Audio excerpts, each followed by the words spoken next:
Welcome back, amazing business owners, creatives, photographers, artists, to another episode of Business Straight Up, the podcast for creatives that actually want to make a living doing what they love. Today's guest is a wealth of information when it comes to Facebook ads, and not just Facebook ads, but Instagram is now owned by Facebook as well. It's so interesting to me. I actually do these intros after we record the episode so that I know what we talked about, so that I can give you kind of a little taste so that you can see if it's a good fit for you. And I really wish that I had kept recording this episode after we were done with the actual interview, because Rita is a powerhouse. She is a brilliant businesswoman.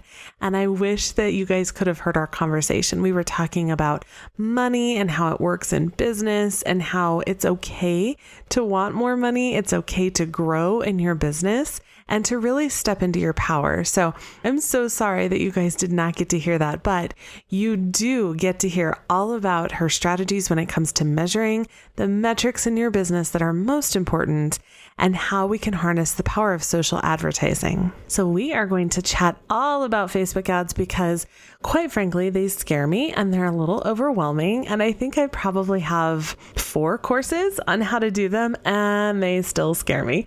So we're going to talk all about Facebook ads and the ways that we can implement Facebook ads into our businesses so that we can see the growth that we want to see. We're also going to chat about metrics. Like, what the heck are we measuring? What the heck are we looking for when it comes to growth? What does that even look like? Are we looking at traffic? Are we looking at clicks? Are we looking at views? What do we need to measure when it comes to really knowing if all of this effort that we're putting into things is actually working? Like, is it worth it? How do we know? So I am very excited to have the amazing Rita Berry as a guest today, and we're going to dive into social ads and metrics and all the things. As always, if you love this episode and you are someone that loves helping other people, head on over to iTunes, leave a review. And if you take a screenshot before you hit submit on the review, because as soon as you submit, they go off into like the World Wide Web and it takes quite a while for us to see them. But if you take a screenshot before you hit submit and send it on over to hello@businessstraightup.com, I have a freebie for you, a free gift. So take a screenshot, send it on over, and we are happy to hook you up with something awesome. Let's dive in and chat with Rita about all things metrics, measuring, and Facebook ads. Hey there, awesome people. I am Brooke Summer, and you are listening to Business Straight Up, the podcast for creative entrepreneurs to learn, connect, grow, and build the business and life that they dream of. Welcome, let's get going and dive right in.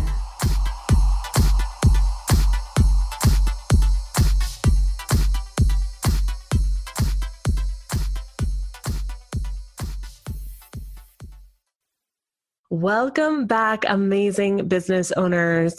I am pumped to really get into today's episode because my amazing guest and I have something in common.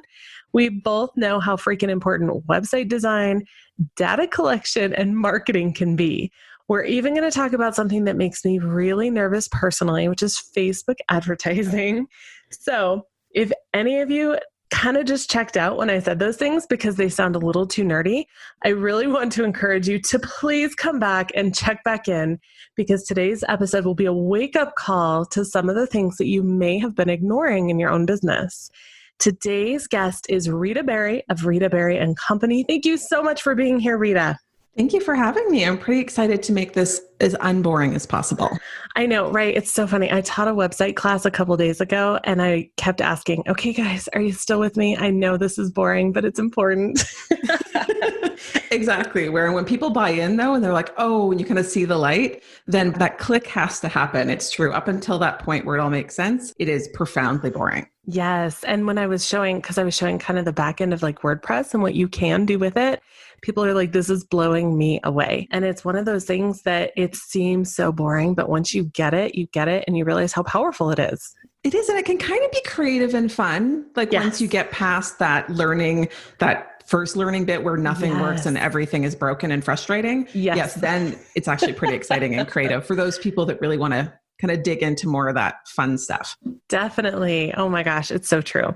Well, there are so many things I want to ask you. I have a list of questions, but first let's start with a little bit of your story. Tell me a little bit about your journey, how you got to where you are today, and what really fires you up and makes you excited about what you do. Awesome. Well, I started in web design. So I started doing that in 2009. So it's been like 11 years in the online space and kind of you're an owning my oldie own like thing. me. I am. I'm like dawn of the internet. People going, 2009? I'm like, yeah, like that literally was 11 years ago. It seems Isn't that crazy? not that long ago. Oh my gosh. But when I think back about how things were done back in 2009, it does feel that long ago because things were a lot more challenging than they are now because the tech has come so far in the last decade. So that was the beginning. And it was really, I had been a social worker before that. So like really kind of outside of, like it wasn't a real straight line, and had gone to university for science and calculus and math and all manners of things. So I was always very number oriented. I loved stats, data, probabilities, all that sort of stuff. Mm-hmm. And social work was kind of a detour, right? Parents always love that. It's like, I'm going to be a doctor. No, I'm not. I'm going to be a social worker. There's really good money in that, right? Of course. But what I had found was that there was like the humanity was missing in the numbers. Yes. And even though that was a natural aptitude that I had, it felt really hollow as kind of a job and a career. And the part about social work that I loved so much was just all of the families and the relationship building and all of that was really missing from the other career that I thought that I wanted. And after doing that for 8 years, I left my job because of my husband getting kind of his dream job, and we ended up moving. So I naturally quit and just found web design because I was just bored. I had a 2-year-old I was staying at home with for the first time. And, and I'm not like a natural, like play on the floor, let's go out and play tag or Barbies kind of mom. That is not my jam. So I got bored without learning is what I found, like without having my own kind of pursuit. And so I did web design for a long time. But what I had found in doing the web design was that I didn't have a fine arts degree. I wasn't that person, right? And when I would look at other people's web design projects and, all that comparison we all do, oh my gosh, they're so much better than I will ever be, right? And it was just crushing. It went because I let it be crushing. And instead of kind of pursuing any kind of creative degree or extra education there, I realized that I just already had a natural aptitude for the stats and all the numbers and business math and all of that stuff started to present itself naturally through the course of that web design career.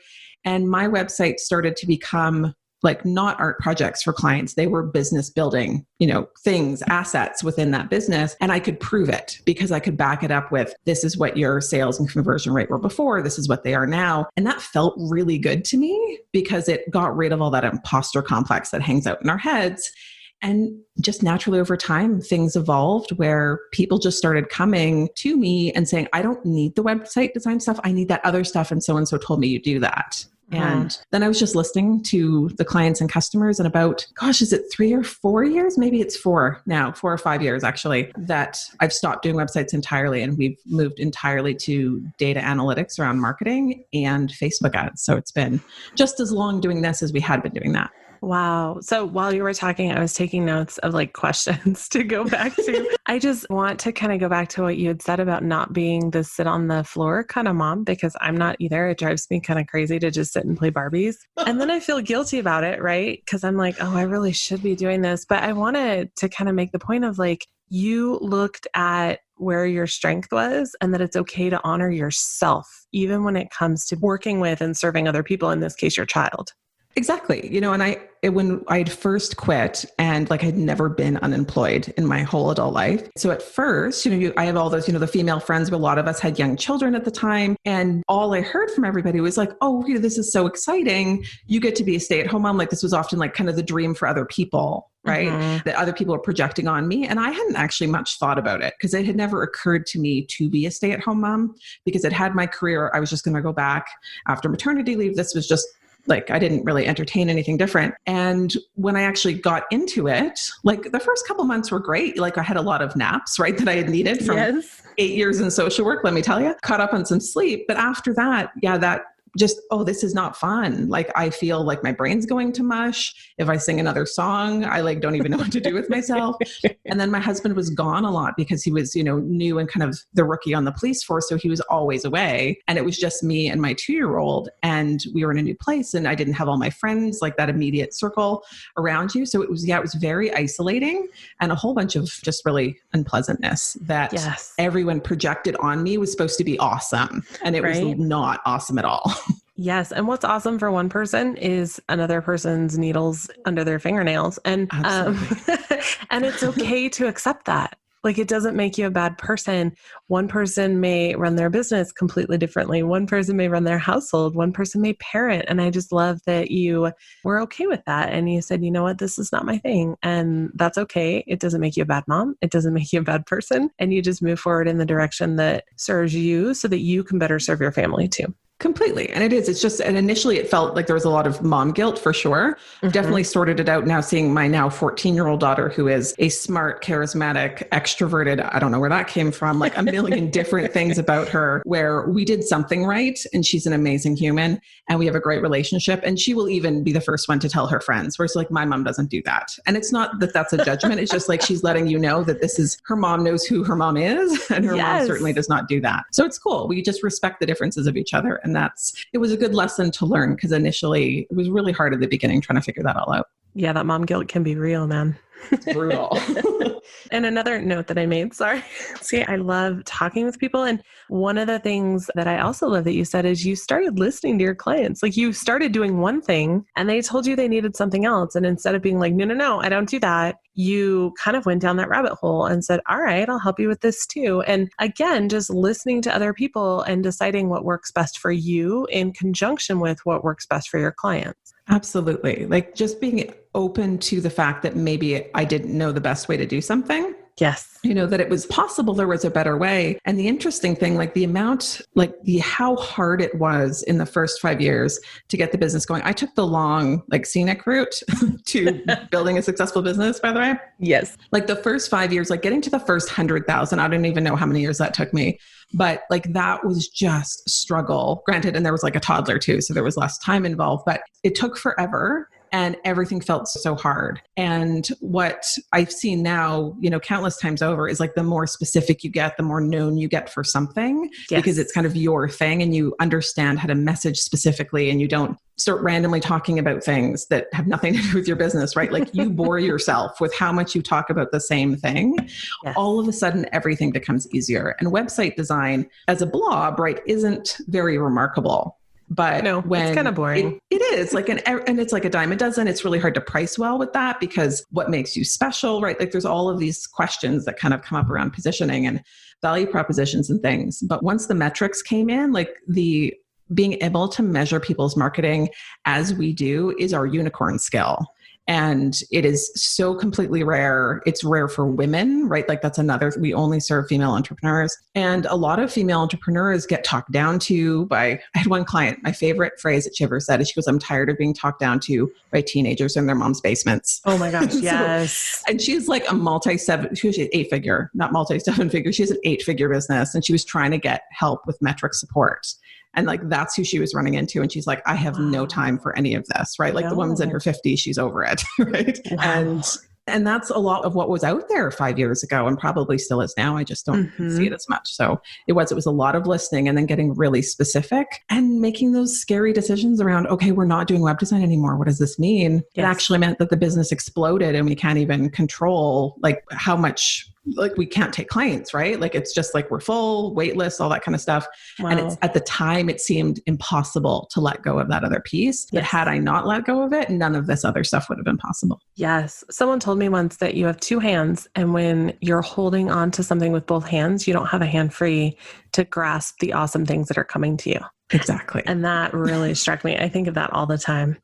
I absolutely love that. So we are definitely going to get into Facebook ads, because they terrify me and I'm really bothered by the entire thing for lots of reasons. And I know they're overwhelming for my students too. But first, I wanted to talk about why you started looking at Facebook ads, because you said you started looking at metrics because of imposter syndrome. So can you expand a little more on that? Well, the Facebook ads came from when we started doing the measurement for people, and we started seeing either their funnels were working. And by funnel, I don't mean like dude bro funnel. I mean like marketing, entire marketing campaigns of a business. When we started looking and measuring everybody's marketing and things, we started to see that either the funnels were working really, really well. Like their business was converting people to customers very nicely. They just needed a lot more traffic in the top. And the same thing that no matter where you are in your business, time is an issue. Yes. Right. So what Facebook ads do for a business that's working is they really can take a huge load off that content creation, the list building, all of that stuff that needs to get done that lots of people, when they don't have a lot of money and they're bootstrapping things, are doing themselves, right? As far as just hustling on social, and it automates a lot of that for a working business. And so it was an easy way, not easy, I'll put that in finger quotes for everybody. It's a way to kind of automate that process. So that was part of it, just like identifying the need and seeing that that was an issue that Facebook ads could solve for a lot of our clients when we were doing the measurement. But the other side was that when we started measuring businesses that were larger, like a lot of those high 6, 7, 8-figure businesses, they've already, Facebook ads are already part of the mix. And when you do a big build out with marketing measurement and you can see how everything is working, we started finding a lot of unpleasantness, as one can imagine, in that space around ads that were being run, honestly, like reports that weren't even accurate. Like they were like, what do you mean? These are the leads and sales I'm getting. I'm like, actually, no, like that's actually not what we're seeing. So it also became part of like, I think we can do this better because Facebook ads, and often this is, one of those reasons that people get into it, like they put their toe in and then they realize that, holy mackerel, how do you even do this? It's so multidisciplinary. And that's something that often gets missed in the Facebook ads or a quick way to get leads conversation that often happens online, because you have graphic design, video design, and video editing, copywriting, which copywriting for ads and like direct response copywriting, as it's often referred to, is a very different animal than flowery copywriting, right? Yes. And so direct response copywriting, you've got the whole technical build out of that. You've got funnel design, conversion rate optimization. All of these skills go together to run successful Facebook ad campaigns. And that's not usually part of the conversation. So it can get really scary for people when they're like, this isn't working, I don't know where to start, because you technically need like 10 professionals to be able to do it really well. So it was just, we had seen a need. And because of the background that I'd had in design, in, all the funnels, building the websites, it was just a really natural next step. And I just hated seeing clients who we cared like a great deal about just kind of floundering and having really bad experiences, bad customer service experiences, bad return on their investment. And it just became it really did. It felt like a natural next step to do that. So that's been 4 or 5 years now that we've been focusing on that. That's amazing. And for anyone listening that's a service provider and you're like, what the hell is a funnel? That's what I use to put gas or something in my car. It is basically when you have someone that contacts you to book you, how do you follow up with them? How do you get them from contact to paying client? That's essentially what your funnel is. What is the process that you go through in order to make that happen? Because that's something that a lot of service providers don't consider, especially creatives. Think of like the cake bakers and the florists and people like that went into business because they love the creative side. They don't really consider the other things behind the scenes that might go into creating something to turn those leads into clients. Absolutely. Exactly. It's just really, it's like, how do you get people who don't know about you at all to actually give you money? Like, what is the process between point A and point money? So what does that look like? And it is, and there's so much jargon around it. And so thank you for that, because it's actually super simple and straightforward, and it doesn't need to be as crazy complicated as it is sometimes talked about online, especially for a service business, because that's what I am too. I don't have any online programs at all because I love that one-on-one, that social work part of me still loves the one-on-one interaction with all of our clients. And and that's all it is too. It's like, how do we turn people into customers? And since we need so much less often from a service provider because our prices are higher than digital courses, you don't need nearly the volume that a digital course creator would need to kind of make not even make ends meet, but like create a really crazy successful business. Definitely. And one thing that it's so funny when I teach email marketing, a lot of people are like, wait, you have a set of emails that go to every lead. I'm like, yeah, you don't. Like, it's just part of the process. And it's something that you need to look at, especially if you have people that contact you and ghost you constantly. You need to figure that out. Because yeah, not everyone is in the same place when they contact you. Like some people will have leads that are like, can we get on a call? I need to hire you, right? You get those leads, right? Where they're like, they know it's you already. Yep. And then you get the leads that are like, I'm just checking things out. And so those are two very different people. And those email sequences can do the job of creating the person who's just kind of tire kicking and looking around and turning them into your perfect person who by the time they get on the phone already knows they want to hire you. Those are my favorite conversations because they make sales so much easier because that email person's doing I always call it the best Rita because I've had all the time to think about all the things. It's like your first date personality, right? I'm like, that's who's in the emails. Yeah. She'll answer all your questions. And then they're good when they get onto the actual phone call with you. Yep. And someone asked me once, well, you don't write every single email? I'm like, yeah, I do. It's just that I then automate them. Right. And honestly, I don't even write all of mine. Nice. So, do you have a copywriter? Sneaky. Yes, we have copywriters fabulous. On the team for the ads. And so I do get one of my copywriters that's on the team to write email sequences for me. That's amazing. She honestly does a better job sounding like me than I do. Mm-hmm. Right. Because I write really stiff sometimes when I'm writing emails and it's all very formal. And she always laughs at me and she's like, you're the least formal person I know. Why does it feel like a funeral director wrote this email? Oh my gosh. I'm like, sorry, I'm in two in my head. So yeah. So you can outsource that stuff too, because sometimes you're so busy, it's really hard to get stuff done. Well, we always think that no one can do it better than us. And most of the time that's so not the case. That is so not true. Yes. My email sequence is testament to that. Absolutely.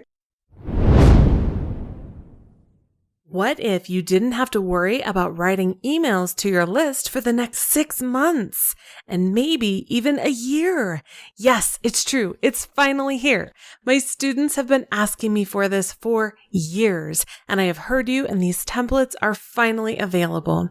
Engaging Emails Done is a quick workshop and template bundle to help you harness the power of email marketing to grow your business. You can set it and forget it and actually book more clients. If you're like, Brooke, I am so in, where do I grab these? Head on over to businessstraightedup.com/emailsdone to grab this special limited bundle. If you want to hear a little more, I feel you. I like details too. These templates are designed to be done for you to set up several months of emails in just an hour. Plus, I've recorded several how-to videos to walk you through the technical steps for several different email service providers if you're not sure how to customize and schedule them.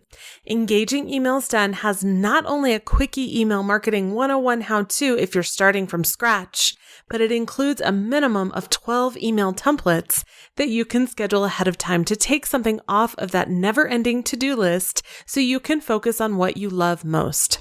Side note, I did say a minimum of 12 because I keep thinking of things to add, so you might even get more than 12. These are brand new. I've never offered something like this before, so grab your email templates plus Email Marketing 101 plus tech tutorials before the price goes up. Grab these templates, tutorials, and help all at businessstraightedup.com/emailsdone. Again, that's businessstraightedup.com/emailsdone. So one of the things that you have shared is that you're committed to helping other women use the metrics to feel more confident that they can create financial freedom for themselves. And when I read that, I was like, amen. I know what the analytics do for me in my own business. Actually being able to see what I'm doing is working. Can you share some of the ways that analytics have helped your own confidence or confidence for your clients? Oh, for sure. This is like one of my favorite things because oftentimes we'll have clients that were like potential clients who come in and they start a conversation and they're like, spreadsheets make me want to throw up. Oh, I'm just letting you know, right? Right out of the gate. I know. I'm like, oh, the spreadsheets are my love language. And especially with formulas that figure it out for you. And I know. I love it. I'm like, auto formulas. It's just the most, I've actually taken a spreadsheeting course on a number of occasions and like app scripts. Okay, we can go down a rabbit hole, but yes, there's some beautiful things that spreadsheets can do. And I love them so much, but a lot of my clients just don't. Like some of them are kind of like, I say like data curious, but we've definitely had a few that have come in and like, I hate this so much. Even like when I do my books with my bookkeeper, everything that has numbers in it feels like a judgment of me as a business owner. Right? Oh, yes. And And I had never anticipated that because as someone who's always enjoyed numbers, and I like just how neutral numbers are, that's how I think about them because there's no emotional charge in them for me, especially when it's someone else's business. Yes. Right. And they're like, oh no, it's like they're staring at me, mocking me. Right. And I'm like, okay, well, we need an person in here to sort this out. And what we can end up doing when we measure like all of those phases, right? So essentially when we're looking at a big marketing funnel, big picture, there's how people find you, how people nurture you, because email sequences fit in there, and then the sales process. So we got those three big chunks essentially for ease of discussion. And when we measure those three big chunks, we see how they all relate together. So we can see if you have X amount of leads, you should get X amount of phone calls, for sales calls, or if you're selling a digital product, X amount of sales. And the frightening thing is when we measure that all out, if nothing actually changes and like the marketing stays very similar, those conversion rates at all those points, like how many people buy and how many people sign up for sales calls, actually stays really, really similar over time. Oh, wow. It still freaks me out. Like a decade into this, where I'm like, oh, look, you converted 8% and you still converted 8% 6 months later. It just like once, go ahead. Oh, sorry. I was just going to say for any of my service people out there, like myself, converting means that you have actually booked that client. Yes. Has talked to you. Let's say you have 100 people contact you and you book 5 of them. That would be 5% conversion rate. Exactly. And then you get kind of that feel where you go, okay, every time I have 100 calls seems like a lot, but every time I have 5 calls, maybe then I sign one person, you know that to hit a goal of maybe signing 5 new clients that month, you then need X amount of phone calls each month. Yes. So it becomes this way of reverse engineering what it is that you want your sales goals to be. Because one of the real disconnect that I had personally when I first started in business, and clients still do now, is when they're like, I have this goal, right? Whether it's booking 5 clients this month or if it's a revenue amount. And there's a disconnect between that goal and like the actual boots on the ground doing the things, right? Yes. Like, what do I actually have to do to get that other than randomly post on social every day or like, put up a blog or do this? Like they're missing the strategy and the tactics connecting to the goal. And what we do with metrics is we create that strategy and the tactics of saying, okay, you need to book X amount of phone calls every month. So how do we do that? That means you need X amount of traffic, because whatever traffic quantity, we see that a certain amount of people book, and those percentages, as I mentioned, often stay very similar over time. And if they're poor, right, like don't hit where we would expect them to, that's a flag that there's something wrong in that process. Like maybe you need a different, like there might be problems with your form for sign up. Maybe, you're not educating your customer enough to get them from a tire kicker to someone who wants to make a phone call. And there's a number of different things that we can find when we do all that measurement that illuminates areas that could get improved so that, right, like, so you don't need as much traffic, you don't need as many leads because everything's just a lot more efficient. Yes. It makes everything very, very clear, which can be good and bad. Yes, exactly. Because sometimes it's like, ooch, I thought this was all doing a whole lot better, right? Right. And then for other people, like for especially the one client with the spreadsheets who are going to make her sick, now, like it's to the point, and she's still with us now, we do ads and things, it blows her mind. She's like, okay, I want to make X amount of dollars with my next launch of a product that she has. We're like, okay, well, now we know how many leads we need. We know, like, we could just back out of it and then create a plan to make that happen. Yes. So it's not a pie in the sky kind of idea. It's actually, this is the plan. And then when we're finished that particular product launch, we go back, right, and contrast, like, did this work the way we thought it was going to work? Why not? Because we have all those numbers and we know when something kind of didn't work as well as we thought it would. So we can then go and adjust it. Yes. And these metrics are crazy important to look at. Like we kind of started this discussion with Facebook ads, but this applies to anything. We can talk about if you are at an expo and you know that you're going to talk to this many people, well, how many people do you actually book from that expo? To look at your actual return on investment, whether it's an investment of time or money, is something that will absolutely drive your business and make business easier for you too.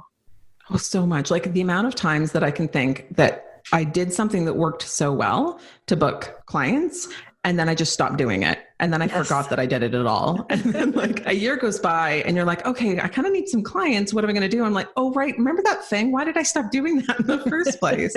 We just forget. And when we track the metrics, and I'm not talking like obsessively, right? Like that's not necessary, especially for service providers. Like we have it super easy with the metrics. It's just like once a month we do this. Like we track how many, discovery calls, how many inquiries, how many times they get on the phone, how many people did we close? Like just some really basic numbers those over time.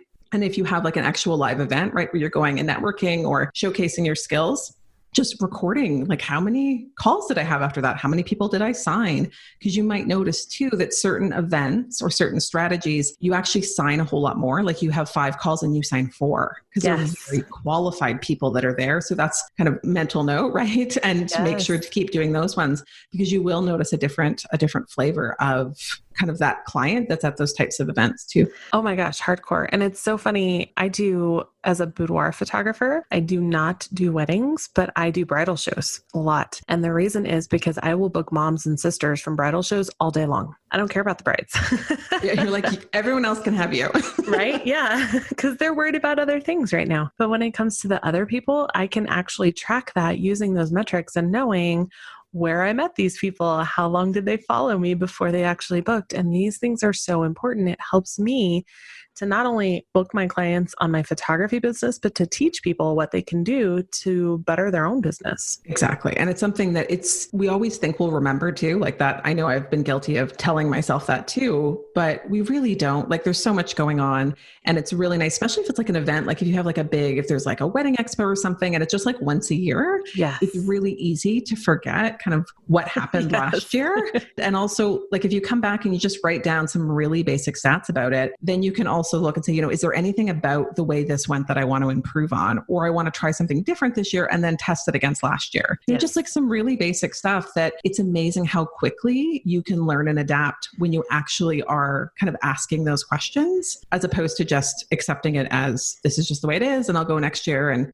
just some basic inquiry can go a really long way to improving those things. Absolutely. So website analytics is kind of where you started. And then you realized that there were so much more to these analytics in other areas of business. So we're going to kind of pivot into social advertising, kind of like you did. And I know the power of Facebook ads and other social ads, but personally, I get overwhelmed. I just recently did some Facebook ads and I was asking one of my friends who's good at it. I'm like, I am so lost. I think I've purchased like 6 courses on Facebook ads and I'm still overwhelmed.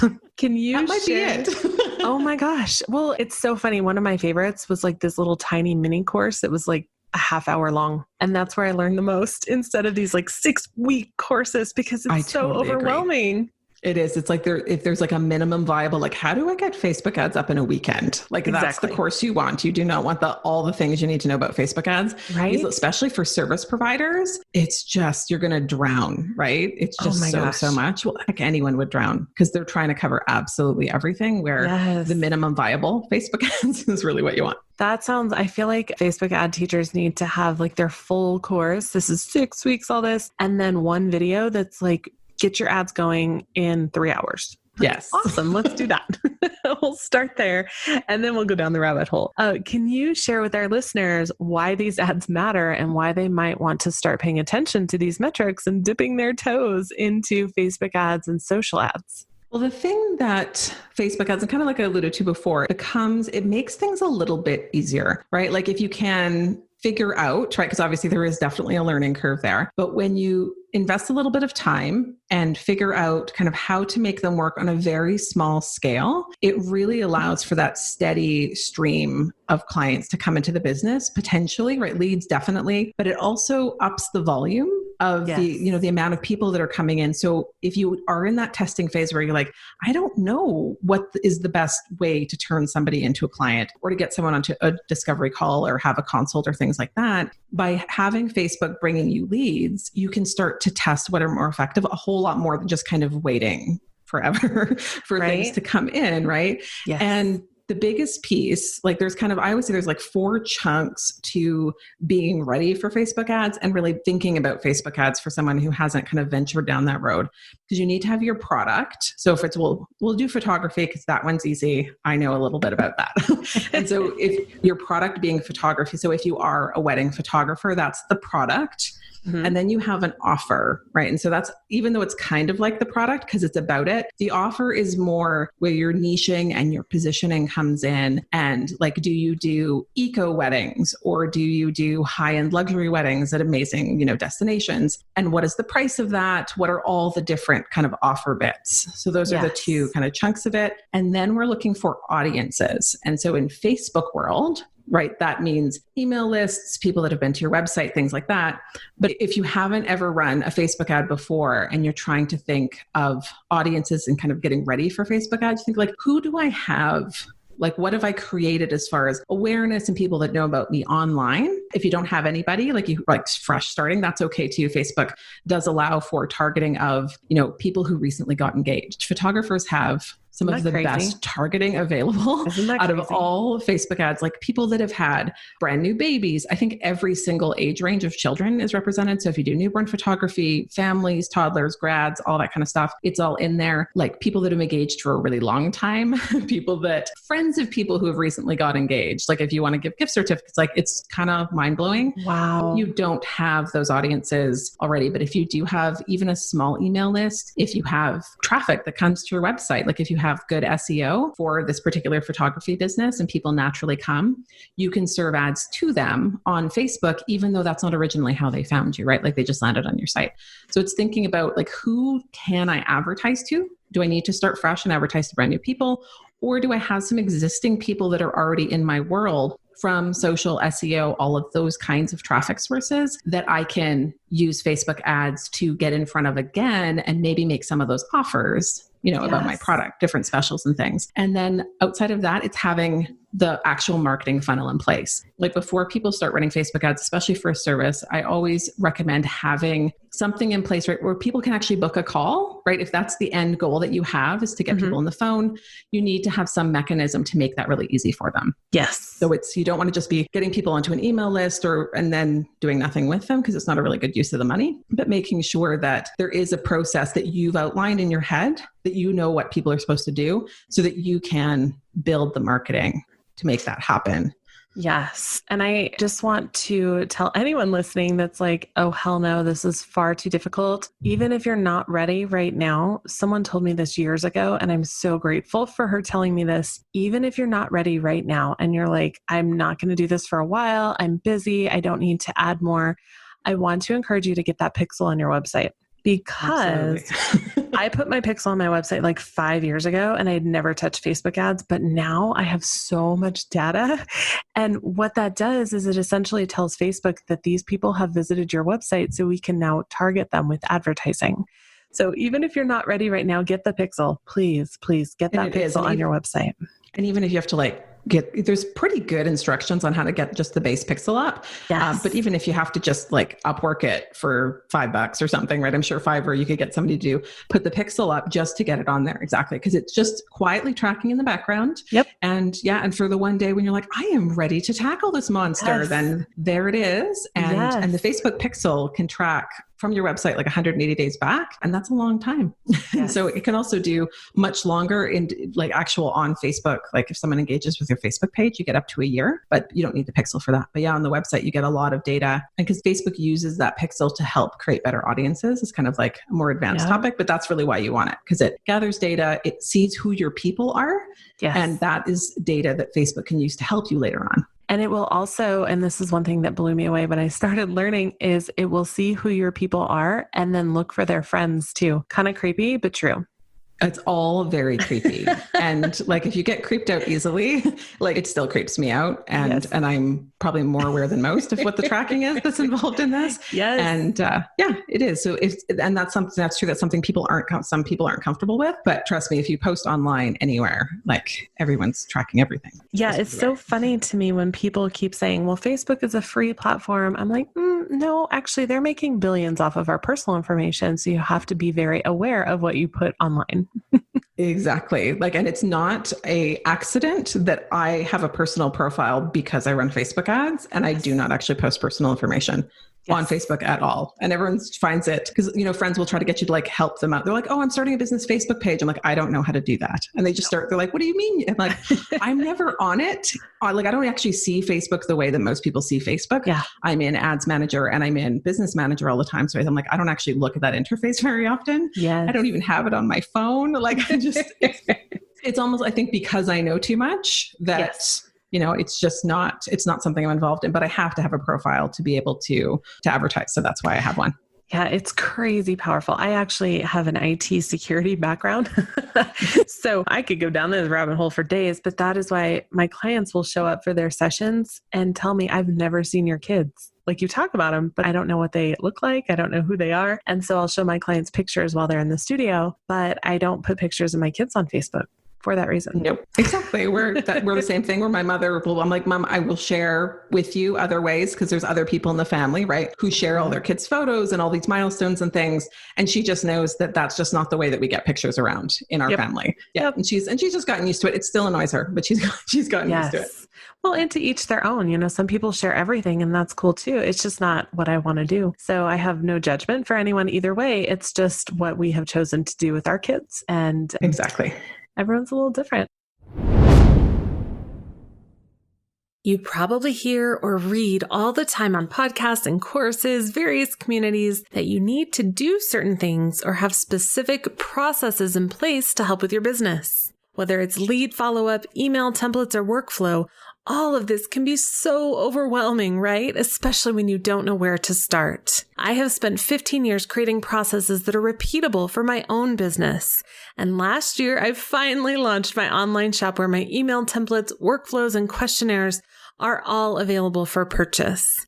And just for my amazing podcast listeners, I have a special code available for you for 10% off of any product on the shop. Just head over to shopwithbrooke.com. Don't forget the E on the end of my name and use the code BSU podcast, like Business Straight Up Podcast, to get 10% off of any product, anything on the shop.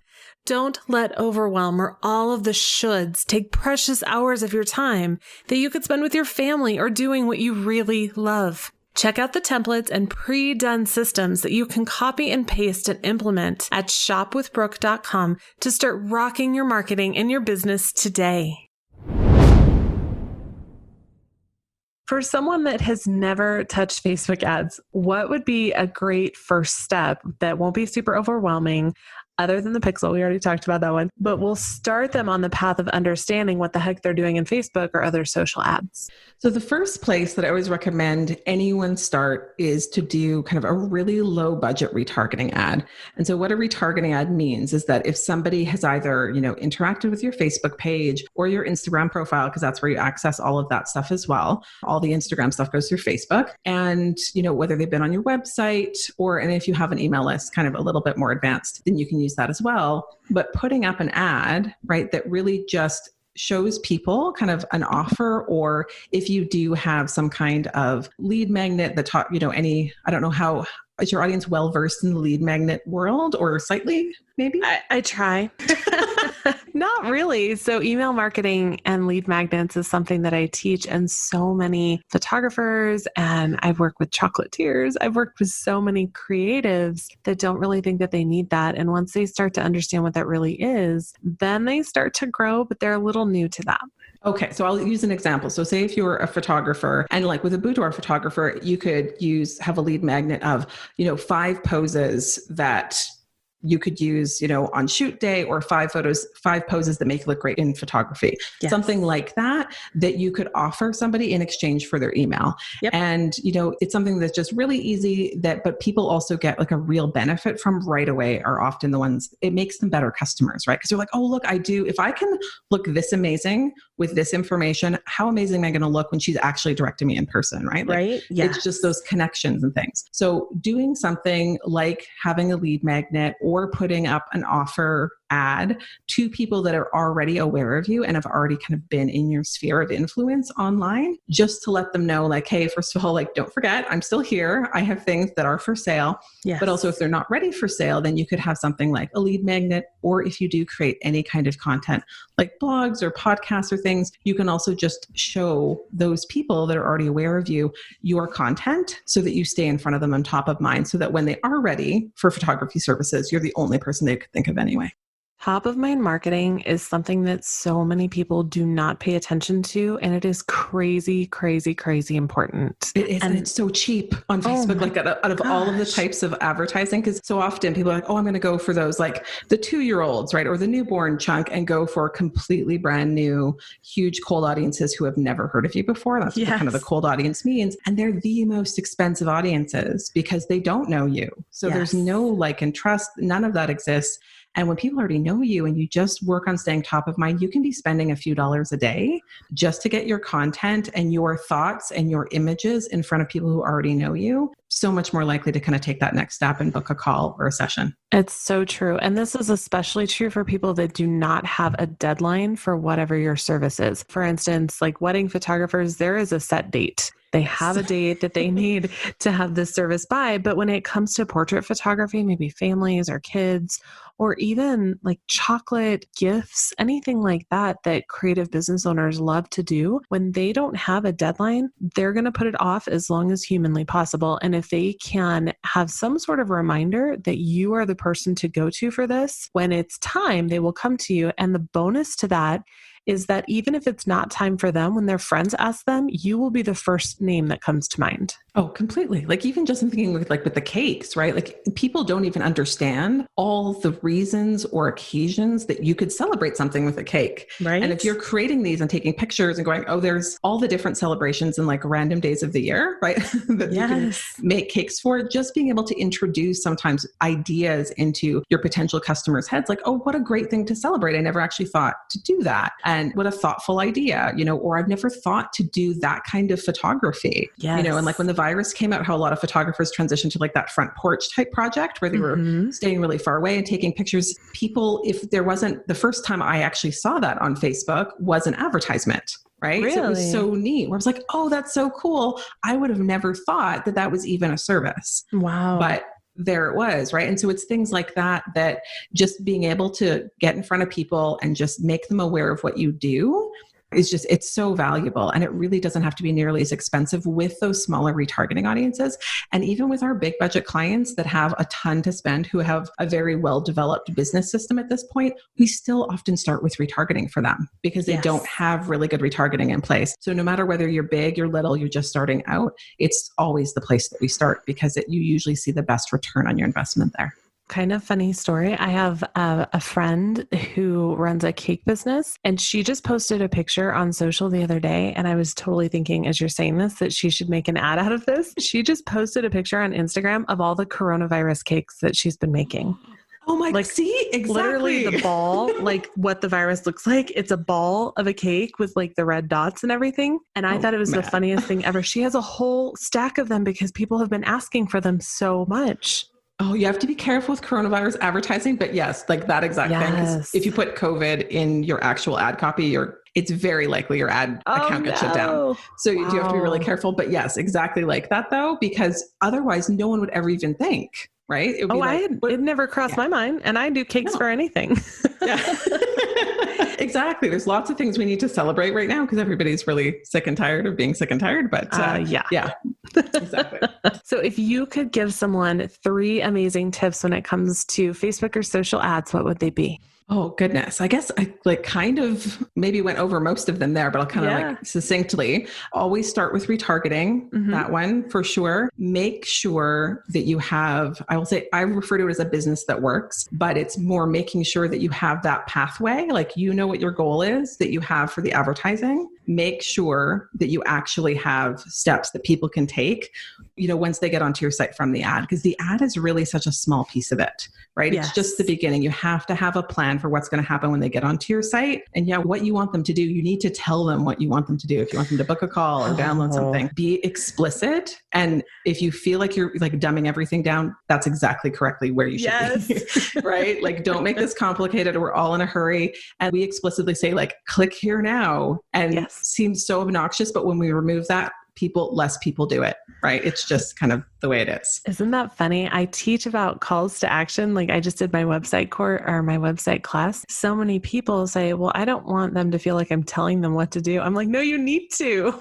We want you to tell us what to do. Yes. There's nothing more frustrating to get to a site and you're like, I would love to give this person money, but I literally have no idea how I can do that right now. Right. And then we just go away and somebody else comes up and they're very clear about how it is that we make that transaction and they get our money. Absolutely. Yeah. Those calls to action are crazy important. Exactly. So, I have the one more. I'll pop that one in before I forget. And the other one is to it's kind of dovetailing. And the other one is literally to have a goal before you start. It's really what is the point of this? Do I want to close sales? Do I want to nurture people? Just have an idea of what it is that you're trying to do rather than I'm just going to go make a Facebook ad. Because without a goal, it's really hard to know whether it's successful, whether you should spend more, spend less, et cetera, if you don't really have a goal in mind before you begin. I agree completely, but I want to expand on that a little more because I feel like so many service providers will just say, well, my goal is to book more clients. Well, cool. What does that look like?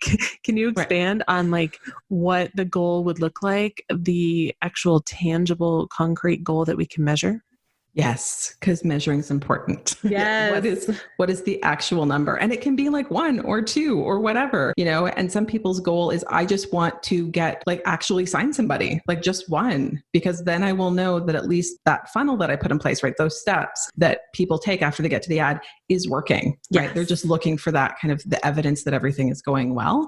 And if it's not, then they know that there's certain things along that path that need to get adjusted. Yes, definitely.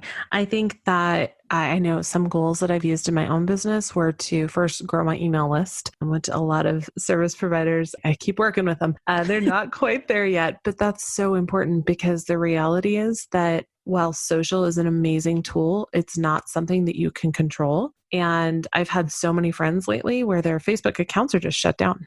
Exactly. Yeah. Out of the blue, just shut down. And if that were to happen to you, how do you follow up on that? So a goal could be to grow your email list. Another goal could be maybe to book so many clients in a specific month. There are definite tangible goals that you can put into place before you even start with this process. Absolutely. Because Facebook ads really is that supplemental piece to, I already have the plan. And I already know how I'm marketing and what I'm doing, even if it's just really, really basic, because it won't fix something. Facebook ads can't fix something that isn't working. Yes. I mean, it'll show you really quickly because it'll take all your money, right?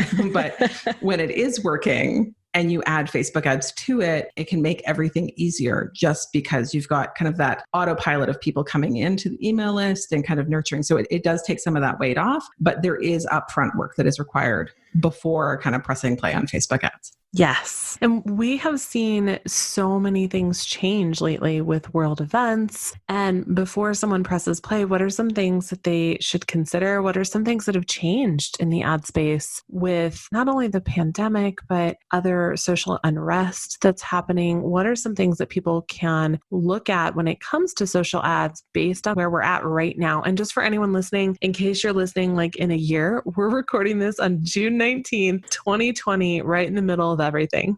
Yes, exactly. We are all in it. And it's been a really interesting year because there's never been there is no virus playbook for running Facebook ads, right? We had someone should but hopefully we will never do this again, right? Right. No one will want the book, but it will be very valuable. That's the hope. That's the fingers. And we had launches going on. We had the only launches clients were doing in a year. They kind of have a big annual, huge launch cycle that they do. And we had a bunch of clients that were launching right at the end of March. Oh no.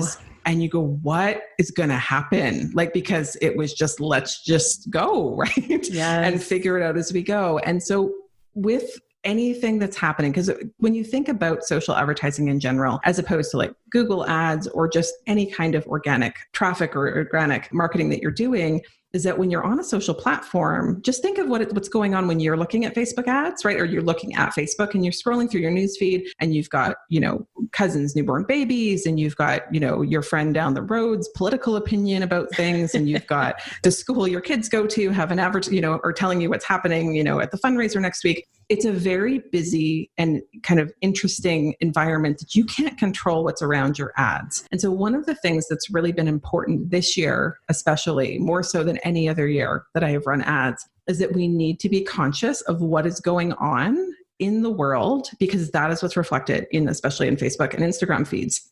So if your ads really appear tone deaf to what's going on, because like say you set them up in January, and then now we have a launch or not set them up, but like wrote them and designed them in January. And now we're having this launch in March, and there's like catastrophic pandemic sweeping the world, and you just roll out those January ads. People are going to be a little upset with you depending on like what the social situation is that's happening. Yes. Like we rewrote every single piece of launch content for all the launches that were happening in March because we had to. Like there was just no choice. Like it needed to not like wallow in it, but it needed to acknowledge that this was just a very unusual time and we didn't know what was going to happen. And, you know, it was like all hands on deck to make that happen. So that's just something to be aware of with any kind of not only paid social, but just any kind of marketing, right? You just need to be aware that what you're putting out, especially when it's pre-planned, that, you know, that it actually is speaking somewhat to what's going on, so that when people read it amongst the, right, all of the different stuff in their newsfeed, it doesn't feel like you're totally ignoring something that's really super important that's going on around you. And you don't like have to make the whole ad about that, but just making sure that like we had some lines of just like the world's really uncertain right now, like literally that's it for some things, but you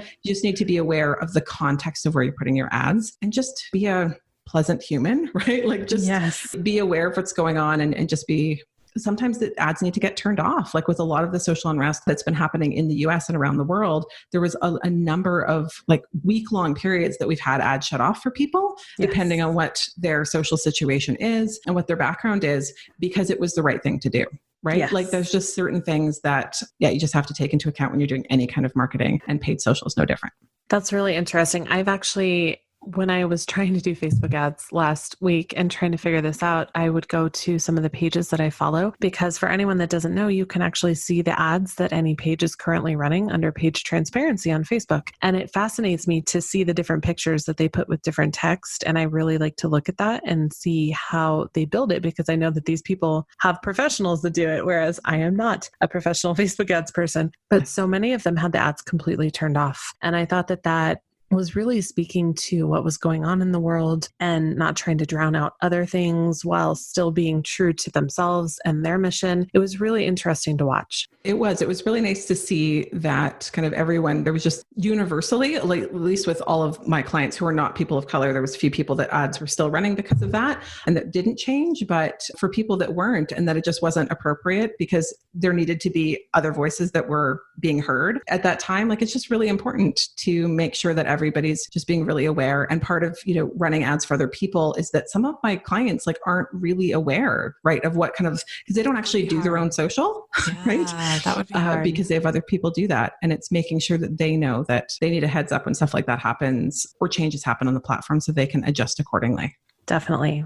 If there is someone listening that is totally on board and they're like, Rita, you have sold me, I want to do Facebook ads, and they're all in, but they don't want to touch it themselves because I scared them.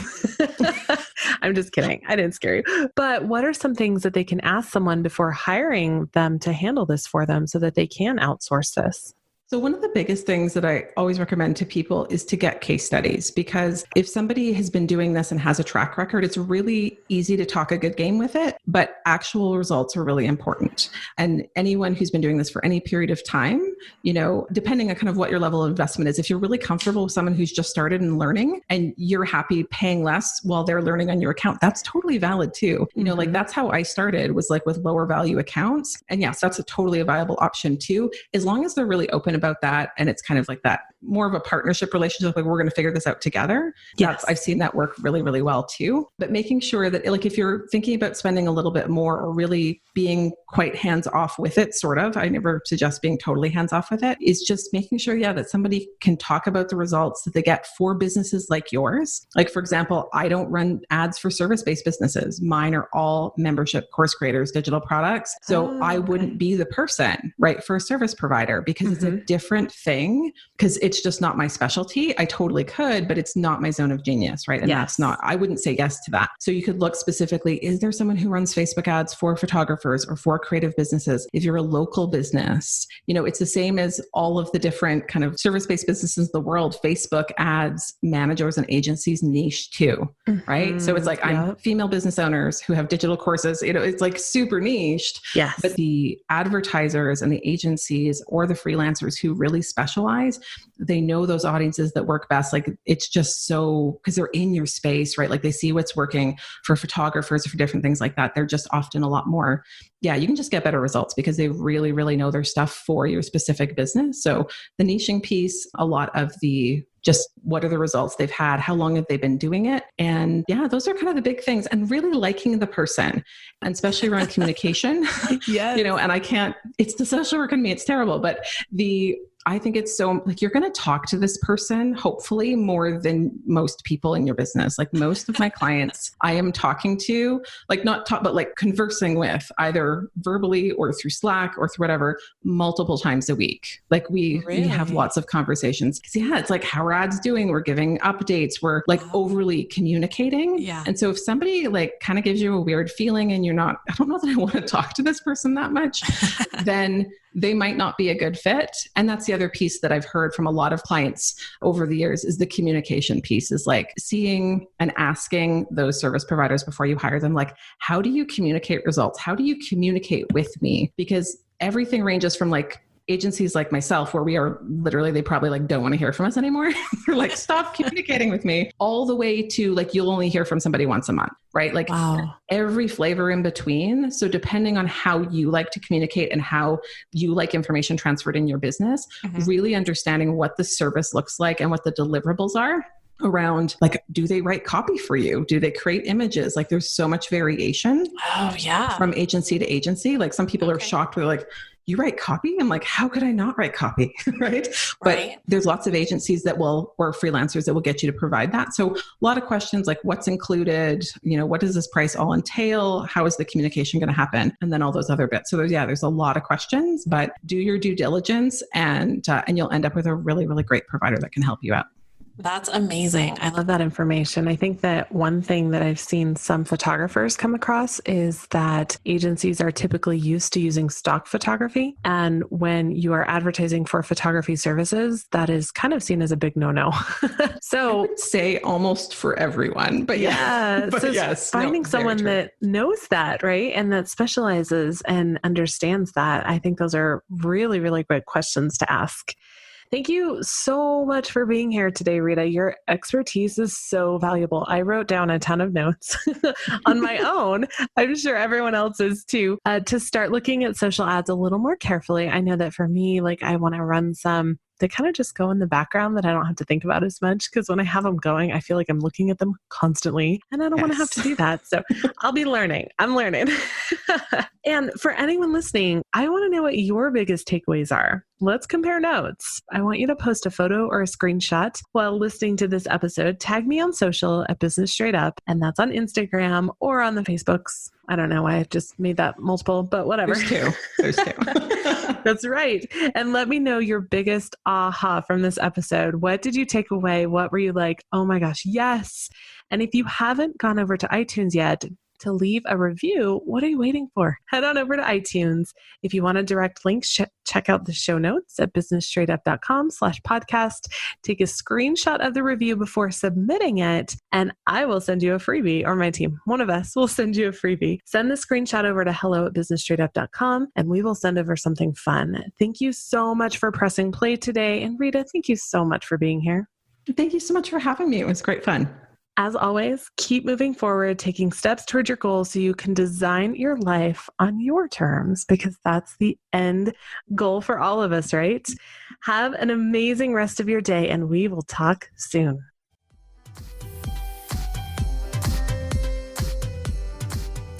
Thank you so much for listening to Business Straight Up. I'm so glad that you could join us today. Check out the show notes for this and all of the episodes at businessstraightuppodcast.com. And I can't wait to talk with you again. Have a great day.